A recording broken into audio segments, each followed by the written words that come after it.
Vă salut! Venim cu tratamentul 3 după cel care l-am prezentat mai înainte, adică numărul 2, și vreau să prezint tratamentul 3 în condițiile în care eu nu ajung la acest tratament, că nu am ajuns în această fenofază, dar am semnale din piață, adică de la dumneavoastră, mai ales din zona Banatului, în care se spune că fructele deja sunt la mărimea unei cireșe, să spunem asta, sau în zona asta. Eu n-am ajuns în faza asta. La noi aici e mai rece. Noi suntem încă în faza de tratamentul 2. Abia am făcut tratamentul 2 acum de curând 2-3 zile în urmă. Vedeți, de exemplu, uitați, la prun, vedeți, abia au căzut petalele, fructele abia se văd foarte, foarte mici, abia iese din locașul lor de acolo. Aici, la vișini, de exemplu, la fel, aceeași situație avem, abia să văd fructele ieșite din mijlocul petalelor, o parte din petale au picat, alte pică, acum vedeți cum pică. Deci asta e faza a doua, se spune tratamentul 2.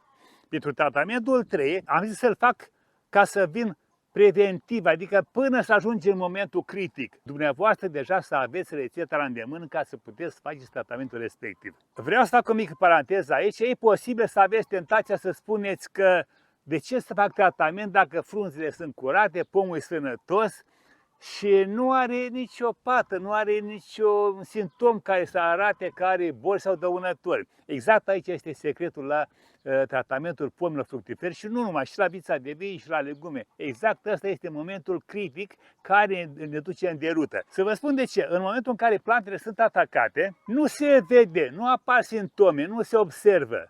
Și mai târziu, după ce insectele și bolile și-au făcut treaba, atunci apar simptomele. De atunci deja e târziu. Tratamente se numesc tratamente curative. Ori tratamentele curative nu fac altceva decât să funcționeze ca niște asimptomatice, adică să nu simtă pomul atât de rău această suferință. Dar ca să le distrugem, este foarte greu. Doar undeva pe la jumătate să spunem că tratamentele își fac efectul. Deci tratamentele cele mai bune sunt acele tratamente care se fac preventiv, adică când pomul este frumos, când vița este frumoasă, frunza e curată, legumele la fel, atunci se fac tratamentele corect. În momentul în care deja avem pete galbene pe frunze, mai grav, petele galbene s-au transformat în roșu sau în negru sau s-au găurit frunza, e tardiv. Când avem puncte ciuruite de insecte sau frunze deja mâncate pe margini sau chiar pe întregul limb al frunzelor, atunci este târziu, paguba s-a produs, am spus. Tratamentul cel mai bun este preventiv. Atunci când plantele sunt frumoase, când via, când pomii, când legumile au frunzele deschise, nu sunt închise, nu sunt răsucite, nu sunt înțepate, nu sunt pătate. Ăla e momentul cel mai bun pentru tratamente de făcut. Încă un lucru, vedeți dumneavoastră că nu toate speciile sunt în faza asta. De exemplu, caisul este ieșit din floare. Ați văzut, prunul este ieșit din floare. Cireșul e pe undeva apropiat de această fenofază. Dar, în schimb, mărul nu este ieșit din floare, este în plină floare. Înainte de a vă spune ce tratamente, ce substanțe folosim și doze pentru tratamentul 3, vreau să vă spun așa. Țineți cont și de mări și de păr și de gutui. Sunt total separate într-un fel sau altul și au niște boli aparte.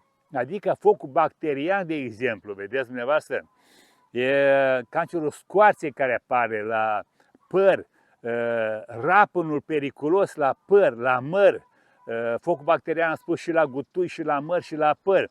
Și aici trebuie ținut cont neapărat ca în perioada asta de după floare imediat trebuie să facem un tratament cu luna care el se pronunță diferit, el pronunță așa cum se scrie ca să aveți mai clară imaginea. Produsul acesta, luna care, vine cu două substanțe active, deci are și fosfetil de aluminiu care atacă focul bacterian.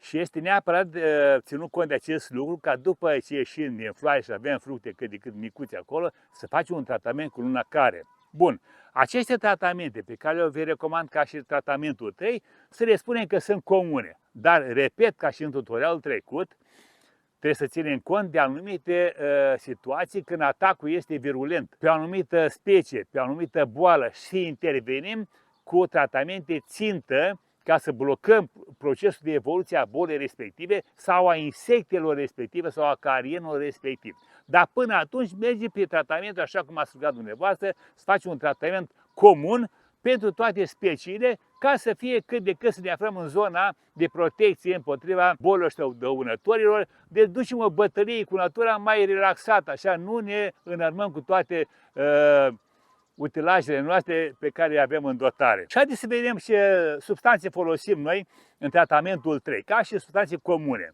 Eu am căutat să fac o rețetă așa care să țină în șac și monilioza de la cais și la cireș și la prun, și ciuruirea frunzelor, pătarea roșie, și bășicarea frunzelor de la piersic, de la migdal, de la nectarin, pentru că încă e perioada rece acum, încă e perioada favorabilă bășicării și a moniliozei.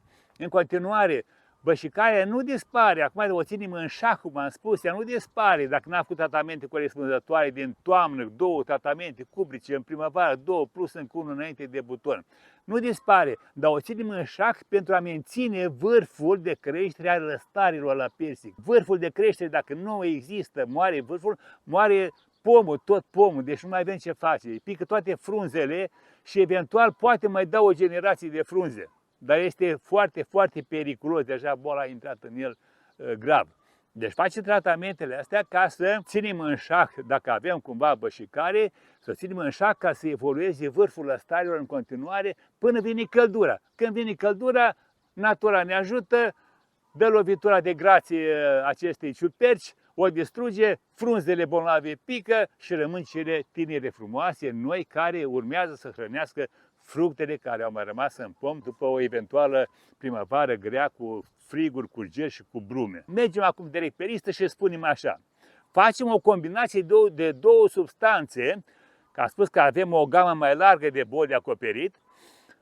În felul următor, Captan este o substanță de contact. Se folosește 0,15%, adică 15 grame la 10 litri de apă. A doua substanță este o substanță sistemică, se numește Score și folosim 2 ml la 10 litri de apă. Tot în acest amestec punem Mospilan, 3 grame la 10 litri de apă, pentru că apar acum purice. Deja sunt purici pe frunze și începe să înconvoaie frunza. Și tot acum mai folosim și un îngrășământ foliar. Este un îngrășământ, nu e un NPK, este un stimulator foliar cu multe microelemente care ajută frunza să deschidă, să iasă mai repede la suprafață, să poată asimila mai degrabă razele solare, să facă fotosinteză, să poată să își dea drumul la viață pomul. Este vorba de Crop Max, care se folosește 10 ml la 10 litri de apă sau 100 de ml la 100 litri de apă, deci 1 litru la hectar. Folosim 4 substanțe în aceeași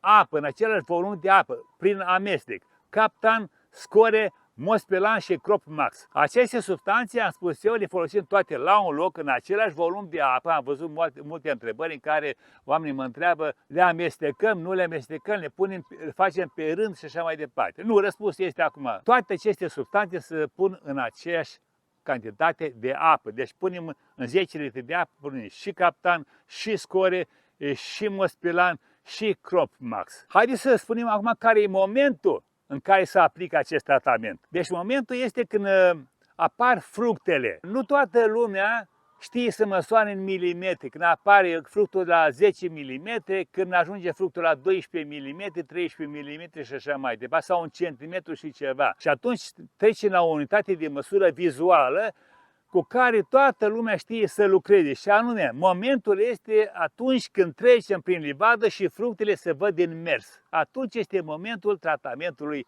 3. Ăsta a fost tutorialul, nu-l închei până nu vă mulțumesc pentru like-uri, vizionări și pentru faptul că sunteți interesați de această meserie, că vreți să aveți în gospodăria dumneavoastră pomi sănătoși, să aveți fructele dumneavoastră. Pe lângă această mulțumire, vreau să mai mulțumesc încă o dată doamnelor care au prins curaj și au luat asupra lor această meserie, s-au dotat cu tot ce trebuie și văd comentarii foarte, foarte multe. Înseamnă că doamnele sunt puse pe treabă și nu mai apelează la alte servicii, își fac treaba singure, în curtea lor, în proprietatea lor, pe pomii lor, învață, au satisfacție, mai mare decât noi bărbații. Ăsta a fost tutorialul. Încă o dată vă mulțumesc tuturor, la revedere și succes pe toată linia.